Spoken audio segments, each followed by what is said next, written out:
네, 오늘 3월의 첫 주일을 맞아서 주님 전에 나오신 우리 성도님들 주님의 이름으로 사랑하고 축복합니다. 잘 오셨습니다. 오늘은 빌립보서 3장 1절 말씀을 중심으로 해서 주 안에서 기뻐하는 방법이라는 제목으로 잠시 함께 은혜를 나눠보려고 합니다. 오늘 빌립보서 3장에 보시면 사도 바울이 빌립보 교회와 성도들에게 편지를 보내면서 3장 1절에 이렇게 시작합니다. 끝으로. 이 끝으로라고 하는 말은 이제 내가 마지막으로 라고 하는 말이죠. 너희들에게, 사도 바울이 빌립보 교인들에게 편지를 쓰면서 여러 가지 말을 쭉 썼을 거 아니에요? 그러면서 이제 내가 너희들에게 마지막으로 당부할 말이 있어 라고 시작하는 말이 이제 끝으로 라고 하는 말인데, 끝으로라고 하면서 제일 먼저 빌립보 교회와 성도들에게 당부했던 이야기가 뭐냐면 이겁니다. 주 안에서 기뻐하라 라는 겁니다. 주 안에서 기뻐하라. 사도 바울은요, 사도 바울이 쓴 13권의 서신서를 쭉 읽어보시면 공통적으로 등장하는 많은 단어들과 어구들이 있습니다. 그 중에서 가장 빈번하게 등장하는 말들을 찾아보면 크게 두 가지를 확인해 볼 수 있는데, 첫째는 뭐냐면 주 안에서라고 하는 말입니다. 두 번째는 어떤 단어냐면 기뻐하라고 하는 말이에요. 우리가 잘 알고 있는 데살로니가 전서에도 보시면, 데살로니가 전서 5장 16절에서 18절에도 보시면 사도 바울이 뭐라고 얘기하냐면 제일 먼저 하는 말이 뭐예요? 우리가 잘 아는 말씀 중에 항상 기뻐하라 라는 말이 나와요. 항상 기뻐하라. 그러니까 사도 바울은 기뻐하는 것을 굉장히 중요하게 생각하는 사람 같아요. 그런데 어디서 기뻐하는 걸 중요하게 생각하느냐? 주 안에서라고 하는 말을 굉장히 중요하게 생각하는 것 같아요. 그렇죠. 여러분, 우리는 기뻐해야 합니다. 그리고 기뻐하며 살아가고 싶어 합니다. 그런데 우리가 기뻐할 수 있는 근거가 세상을 보면 별로 없습니다. 그래서 사도 바울은 주 안에서 기뻐하라고 얘기하는 겁니다. 우리는 생각합니다. 우리는 말씀을 보고 깨닫습니다. 맞아, 기뻐해야지. 아마 오늘도 이 말씀을 읽으시면서 아마 우리 성도님들이 속으로 이렇게 생각하셨을 거예요. 아멘. 네, 맞습니다. 주님, 기뻐해야 됩니다. 주 안에서 기뻐하게 해주세요. 그런데 어떻게 주 안에서 기뻐할 수 있냐는 거예요. 어떻게? 우리는 알아요. 원론적으로는 알아요. 기뻐해야 하는 것도 알고요. 주 안에 있어야 되는 것도 알고요. 주 안에서 기뻐해야 하는 것도 알아요. 그런데요, 여러분, 주 안에서 기뻐하고 싶으면 주 안에서 기뻐할 수 있는 방법이 있을 거 아닙니까? 쉬운 예로 말씀드릴게요. 공부를 잘하고 싶어요. 모든 학생들이 똑같이 생각할 거 아니에요? 공부를 잘하고 싶어요. 이제 아이들이 내일이면 개학을 합니다. 신학기가 되면, 저도 그랬지만, 저도 신학기가 되면 결심하는 게 뭐냐면, 이제 학년도 올라가고 새 학기가 됐으니까 열심히 공부해서 좋은 성적을 받아봐야지. 그리고 열심히 계획표를 짭니다. 그리고 열심히 준비를 해요. 그런데 잘 안 되죠. 왜냐하면 공부는 잘하고 싶고 시험 성적은 잘 받고 싶은데 뭘 하기 싫어하냐면 공부가 하기 싫어요. 공부가 하기 싫어. 그래서 공부 안 하고 시험 성적을 잘 받을 수 있는 방법이 뭘까를 고민했던 적이 있었습니다. 여러분, 상식적으로 공부 안 하고 시험 성적 잘 받을 수 있는 방법은 없어요. 근데요, 딱 한 가지가 있어요. 혹시 뭔지 아세요? 컨닝하는 거예요. 컨닝하는 거. 그거 말고는 공부 안 하고 시험 성적을 잘 받을 수 있는 방법이 없어요. 아마 우리 성도님들 혹시 속으로 이렇게 생각하실지 모르겠어요. 혹시 목사님도 컨닝 해보셨나? 네, 해봤어요. 해봤다고. 근데 컨닝도 아무나 하는 게 아니더라고. 컨닝도 아무나 하는 게 아니야. 여러분, 오늘 성경에서 주 안에서 기뻐하라 그랬습니다. 우리는 주 안에서 기뻐해야 합니다. 그리고 주 안에서 기뻐하는 게 맞습니다. 그리고 주 안에서 기뻐하고 싶어요. 근데 그 방법이 뭘까요? 그 방법. 그래서 오늘은 주 안에서 기뻐할 수 있는 방법을 저와 여러분들이 한번 같이 상고해 보고자 하는 겁니다. 첫째, 주 안에서 기뻐할 수 있는 방법은 뭐냐? 바로 기쁨의 원천이 무엇인가를 찾아봐야 돼요. 기쁨의 원천이 무엇인가? 여러분, 세상에서의 기쁨의 원천이 뭘까요?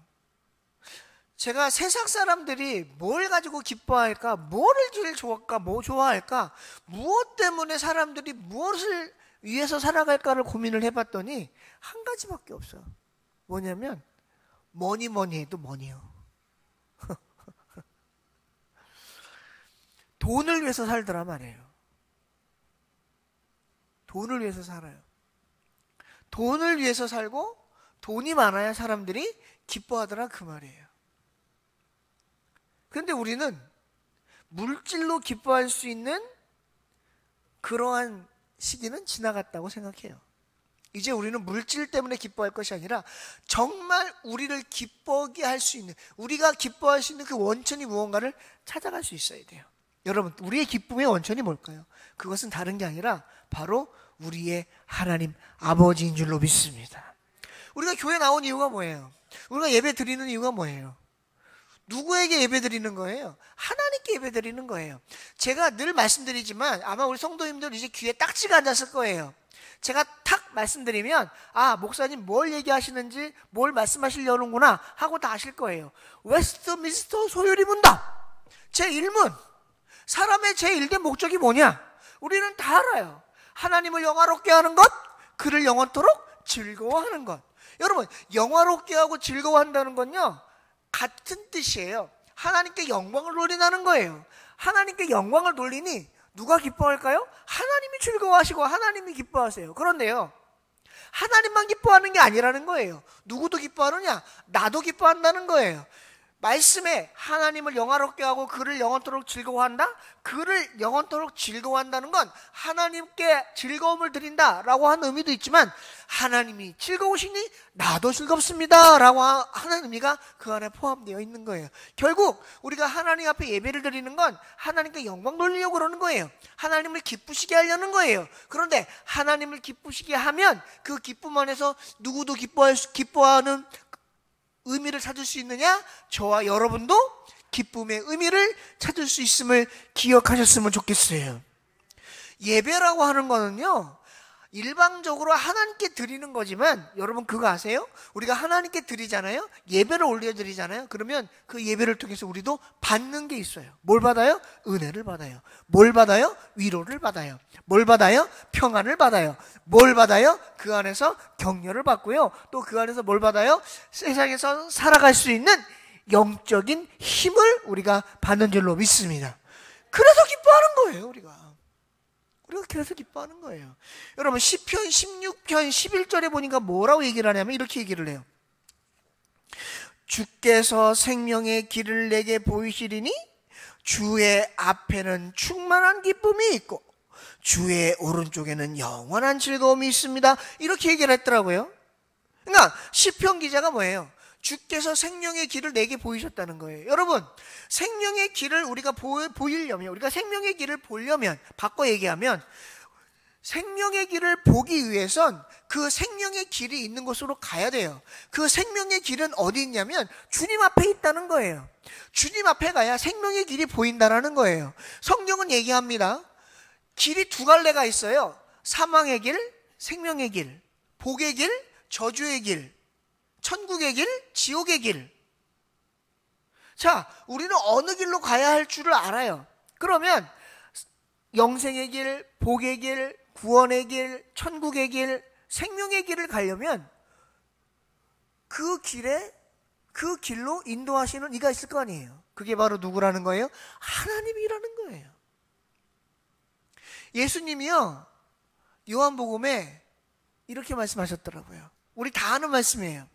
나는 길이요 진리요 생명이니 나로 말미암지 않고는 누구에게로 올 자가 없다고요? 아버지께로 올 자가 없느니라. 그러니까 우리가 하나님을 만나고 싶다, 우리가 기쁨을 찾고 싶다, 평안을 얻고 싶다, 은혜를 받고 싶다, 격려를 받고 싶다, 힘을 얻고 싶다, 즐거움을 얻고 싶다, 그러면 누구에게 가야 돼요? 하나님께 나와야 돼요. 성경이 우리에게 가르쳐 주는 게 뭐예요? 세상엔 즐거움이 없어요. 세상엔 기쁨이 없어요.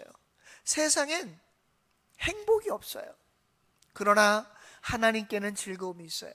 하나님께는 기쁨이 있어요. 하나님께는 행복이 있고요. 무엇보다 내가 평안을 얻어요. 이걸 성경이 우리에게 가르쳐 주고 있는 거예요. 오늘 사도 바울은 에베소 교인들에게 그걸 얘기하는 거예요. 그래서 기뻐해. 그런데 세상에서 기뻐하지 마. 누구에서 기뻐해요? 주 안에서 기뻐해. 사랑하는 성도님들, 하나님 안에서 기쁨의 원천인 주님을 만나서 그 안에서 온전한 기쁨을 누리시며 사시는 저와 우리 성도님들 되시기를 주님의 이름으로 축원드립니다. 두 번째, 어디서 기쁨을 얻을 수 있느냐? 성령 충만하면 기뻐할 수 있어요. 성령 충만하면. 요한복음 7장 37절에 보니까요, 우리 한번 찾아볼까요? 요한복음 7장 37절을 한번 찾아볼게요.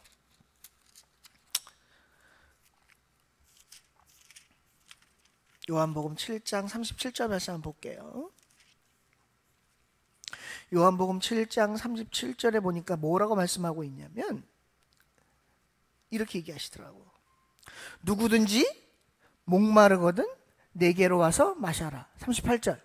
나를 믿는 자는 성경의 이름과 같이 그 배에서 생수의 강이 흘러나오리라.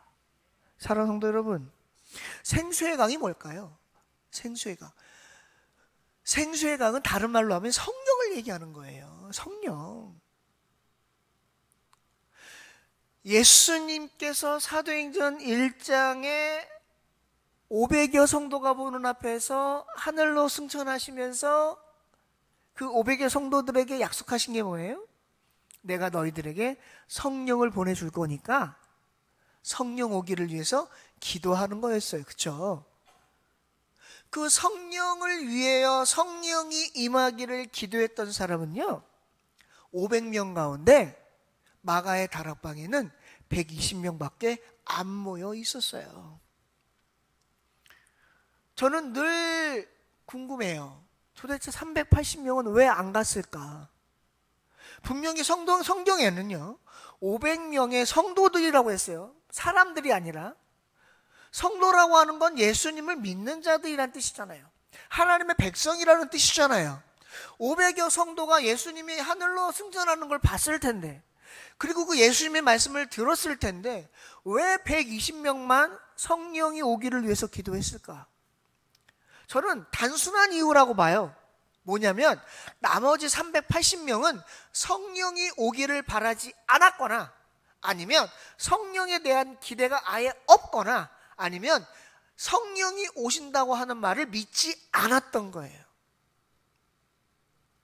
120명만 마가의 다락방에서 약 10일 동안 기도를 했더니 성령이 임했고, 성령이 임하자 120명을 통해서 예수님 말씀하신 것처럼 예루살렘과 온유대와 사마리아와 땅끝까지 이르러서 예수님의 증인들이 많이 생겨나게 된 거 아니냔 말이에요. 어떻게 그럴 수가 있죠? 여러분, 예수님을 전한다는 건 무슨 말이에요? 예수님을 증언한다라고 하는 건 무슨 말이에요? 예수님을 전파한다는 건 무슨 말입니까? 그것은 세 가지로 확인해 볼 수 있어요. 세 가지로 정리해 볼 수 있어요. 첫째, 예수님이 확실히 있어. 예수님은 하나님의 아들이야. 예수님은 우리를 위해서 이 땅에 오신 독생자 예수님이시고 우리의 구원자이시며 메시아이시며 재림주이시며 심판주야 라는 걸 믿는 거예요. 두 번째는 그 예수님을 통해서 내가 구원받음을 확신하는 거예요. 세 번째는 그 예수님 때문에 내가 구원받아 너무 기쁜 거예요. 그러니까 전할 수밖에 없는 거예요. 여러분 그런 거 있잖아요. 한 가지 예를 들어 말씀드릴게요. 어떤 사람이 길을 가다가, 성경에 있는 얘기예요. 근데 좀 각색을 했어요, 제가. 길을 가다가 돌뿌리에 걸려져서 넘어졌어요. 너무 화가 나는 거예요, 이 돌뿌리 때문에. 그래서 돌뿌리를 어디다 화풀이할 데 없으니까 돌뿌리를 깨부신다고 갖고 있던 곡괭이로 돌을 다 때려 부셔버렸어요. 근데 그 안에 보니까 엄청나게 큰 금덩어리가 있는 거예요. 돌뿌리에 걸려져서 무릎은 깨졌을지언정 그 사람은 뭐가 된 거예요? 하루아침에 부자가 된 거잖아요. 근데 이 금덩어리를 혼자 가지려니까 갑자기 형이 생각이 나는 거예요. 형이. 그래갖고 돌을 다시 거기다 다 담아가지고 금덩어리가 없는 것처럼 해놓고 그 자리에다 표시를 해놓고 형한테 막 달려갔어요. 형, 나 형한테 좋은 소식 하나 알려주고 있는데. 뭔데? 형, 내가 아까 가다가 말이지 돌뿌리에 걸려 넘어졌거든. 아이고, 안 다쳤냐? 아, 다쳤지. 아이고, 많이 다쳤겠구나. 엄청 아파. 병원은 갔다 와서. 아, 그게 중요한 게 아니라 지금.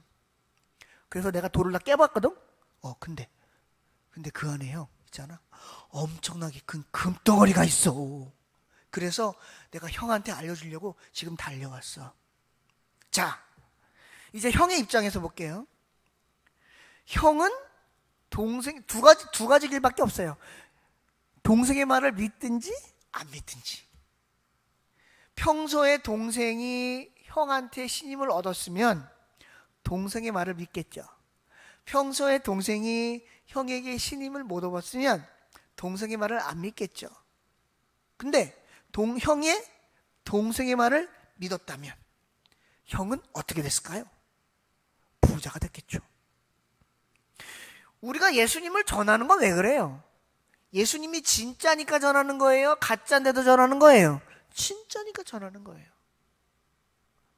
그 전할 때 나의 마음이 어때요? 기뻐요. 너무너무 좋아요. 빨리 내 형한테, 내 형제에게, 내 자매에게, 내 가족에게, 내 친구에게, 내 친지들에게, 내 이웃에게, 내가 아는 사람에게 알려주고 싶어요. 어떤 마음으로? 기쁜 마음으로. 근데 이 기쁜 마음은 어디서 온다는 거예요? 성령 충만해서 온다는 거예요. 사랑하는 성도 여러분, 우리 스스로 생각을 해봐야 돼요. 내가 지금 예수님을 믿고 있는데, 내가 교회에서 예배를 드리고 있는데, 내가 주님을 전하지 않는다? 내가 예배를 드리고 있는데 예배가 끝나고 교회에서 집을 가는데 마음이 공허해, 뭔가 허해, 뭔가 기쁨이 없어? 그러면 둘 중에 하나예요. 첫째, 내가 믿음이 어떤지. 둘째, 믿음은 있는데 내 안에 뭐가 없든지, 성령이 없든지. 내 안에 성령이 충만하면 여러분, 우리는 기쁠 수밖에 없다는 사실을 기억하셨으면 좋겠어요. 그래서 성경은 우리에게 늘 얘기하잖아요. 성령 충만하라고. 저는 예수님께서 왜 우리에게 성령을 보내줬을까 생각을 해봤어요. 성령을 예수님은 다른 말로 보혜사라고 하셨더라고요. 보혜사라고 하는 말은 돕는 자라는 뜻인데요, 그 성령님이 우리의 뭘 도와주실까? 뭘 도와주실까? 성경을 통해서 얻은 해답은 우리의 곤고함, 우리의 궁핍함, 우리의 외로움, 우리의 갈급함, 우리의 낙심, 좌절, 절망, 이런 것들로부터 우리들을 지키시고 보호하시면서 그런 것들로부터 공격당하지 아니하고 온전한 믿음으로 늘 그럼에도 불구하고 기뻐하며 살 수 있도록 도우시는 이가, 그게 바로 성령님이시더라 그 말이에요. 그게 바로 성령님이시더라 그 말이에요. 내가 지금 몸이 아파도, 내가 지금 가진 게 없어도, 내 삶이 남들보다 낫지 않아도 그 안에서 기뻐할 수 있는 건 내 스스로가 뭔가 이루어서가 아니라 그럼에도 불구하고 성령님이 나와 함께 하시기 때문에 내가 그 안에서 기뻐할 수 있더란 말이에요. 여러분, 하박국 보시면 우리가 잘 아는 말씀이 거기 나와요. 찬양도 있어요. 이걸 찬양으로도 만들었더라고요. 제가 한번 해볼까요? 무화과 나무 잎이 마르고 포도 열매가 없으며 감람나무 열매 그치고 논밭에 식물이 없어도 우리의 양떼가 없으며 외양간 송아지 없어도, 그 다음에 뭐예요? 난 여호와로 즐거워하리, 난 여호와로 즐거워하리, 난 구원의 하나님을 인해 뭐하리라? 기뻐하리라. 할렐루야. 여러분, 우리가 뭐가 없다고 슬퍼하지 말자고요. 우리에게 뭐가 안 된다고 좌절하지 말자고요. 뭐가 안 풀린다고 낙심하지 말자고요. 여러분, 여담인데요, 저는 꿈을 참 잘 꿔요. 아주 희한한 꿈을 잘 꿔요. 근데 오늘 주일이잖아요. 근데 제가 어저께 꿈을 꾸는데 도대체 이게 무슨 꿈인지 모르겠어요. 근데 깨고 났는데 기분이 되게 안 좋더라고. 난 꿈을 믿는 건 아니지만 무슨 꿈을 꿨냐면, 제가 커다란 이런 식탁에서 많은 사람들과 같이 밥을 먹고 있었어요. 그것도 막 재밌는 얘기를 나누고 있었거든요. 제 옆에 막 사람들도 많았어요. 그런데요, 밥을 먹다 보니까 내 밥그릇이 없어진 거예요. 그래서 한참 밥을 먹고 막 얘기하고 막 즐겁게 밥 먹고 있는데 갑자기 밥그릇이 없어졌어요. 그래가지고 이놈의 밥그릇이 어디 갔나 봤더니요, 어떤 꼬마 여자아이가 제 밥그릇을 들고 막 가는 거야. 가면서 날 보고 웃으면서 막 먹더라고, 내 거를. 그 뒤에 꿈을 더 꿔서 그걸 뺏어와야 되는데, 근데 우리 은강이 엄마가 날 깨우네? 그래가지고 뺏긴 채로 그냥 깨고 말았어요. 기분이 얼마나 나쁜지. 그럼에도 불구하고 꿈은 꿈대로 놔두고, 내 삶에 뭐가 없어도 내 안에 뭐만 충만하면, 성령만 충만하면 우리는 기뻐할 수 있을 줄로 믿습니다. 시간이 많이 가서 하나만 더 하고 마칠게요. 세 번째, 우리는 어디서 기뻐할 수 있느냐? 말씀 속에서 기뻐할 수 있어요. 여러분, 우리가 성경 말씀을 받잖아요. 성경 말씀을 읽잖아요. 성경 말씀을 듣잖아요. 성경 말씀을 지키잖아요. 그럼 우리에게 기쁨이 있는 줄로 믿습니다. 우리 원로 목사님 이제 요한계시록 조만간 하시게 될 텐데, 요한계시록 처음에 시작할 때 우리가 1장에 보시면, 요한계시록 1장에 보시면 1절 이하에 보시면 뭐라고 얘기를 하냐면, 사도 요한이 이 말씀을 읽고 듣고 지키는 자에게 뭐가 있다 그래요? 복이 있다 그래요. 말씀을 읽고 말씀을 듣고 말씀을 지키는 자에게 복이 있다는 거예요. 근데 왜 그럴까 생각을 해봤더니 그럴 수밖에 없어요. 왜? 말씀을 읽으니 기쁘고, 말씀을 들으니 기쁘고, 말씀을 지키니 기쁘니까 그 안에서 뭐가 와요? 복이 오더라, 그 말이에요. 사랑하는 성도 여러분, 말씀은 뭡니까? 결국 요한복음 1장 1절에 사도 요한이 뭐라고 얘기를 해놨냐면, 태초에 말씀이 계시니라. 이 말씀은 하나님과 함께 계셨으니 이 말씀이 곧 누구시라? 하나님이시니라. 그러니까 말씀이 곧 누구라는 거예요? 하나님이라는 거예요. 우리는 말씀을 읽으면서 누구를 읽는 거예요? 하나님을 읽는 거예요. 우리는 말씀을 들으면서 누구를 듣는 거예요? 하나님을 듣는 거예요. 우리는 말씀을 지키면서 누구를 지키는 거예요? 하나님을 지키는 거예요. 우리는 말씀을 대하면서 누구를 대하는 거예요? 하나님을 대하는 거예요. 그러니 기뻐할 수밖에 없죠. 구약시대 때는 하나님 못 만났습니다. 하나님 만나는 순간 죽었어요. 제가 지금 모세오경을 수요일마다 강의하고 있는데, 지금 강론하고 있는데, 우리 알잖아요. 시내산에서 시내산에 하나님 임재했을 때 누구만 올라갔어요? 모세밖에 못 올라갔어요. 하나님이 명령했어요. 야, 이스라엘 백성들은 시내산 근처에도 오지 못하게 해라. 걔네들 오면 다 죽는다. 나 보면 살아남을 사람 하나도 없다. 오직 하나님을 대면하여 본 사람은 모세밖에 없었어요. 그런데 오늘 우리는요, 늘 하나님을 보잖아요. 이렇게 얼마나 복받은 겁니까? 얼마나 은혜스럽습니까? 얼마나 감사합니까? 얼마나 기쁩니까? 그래서 사도 바울은 얘기하는 겁니다. 오늘 에베소 교인들에게 그게 주 안에서 기뻐하는 거야. 그러면서 뭐라고 얘기를 해요? 빌립보 3장 1절 이하에 내가 너희에게 같은 말을 쓰는 것이 수고로움이 없고 너희에게 안전한 거예요. 지금 무슨 말이냐? 이 말을 계속하는 것에 대한 수고로움이 없다는 거예요. 그리고 이 말을 하면 할수록 너희들이 안전하다는 거예요. 빌립보 교인들이 안전하다는 거예요. 즉 주 안에서 기뻐하라, 주 안에서 기뻐하라, 주 안에서 기뻐하라. 이 말을 아무리 반복해도 지나치지 않다라는 말이에요. 저 오늘 성도님들이 3월 한 달도 늘 주 안에서 기뻐하셨으면 좋겠어요.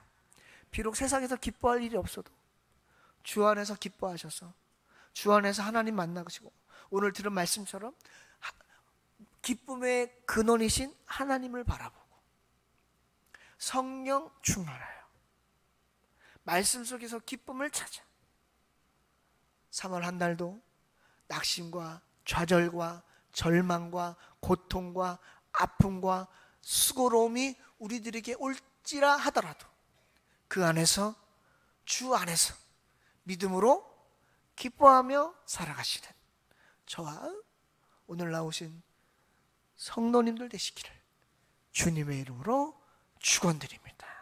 기도하겠습니다. 하나님 고맙습니다. 오늘 부족한 자가 빌립보서 3장 1절 말씀을 가지고 잠시 은혜를 나눴습니다. 주신 말씀 속에서 받은 은혜 잊지 않게 하시고 말씀을 통하여 깨달은 것 기억나게 하셔서 이번 한 주도 하나님의 말씀에 거하며 기쁨 가운데 살아가는 우리 모두가 될 수 있도록 하나님 도와 주시옵소서.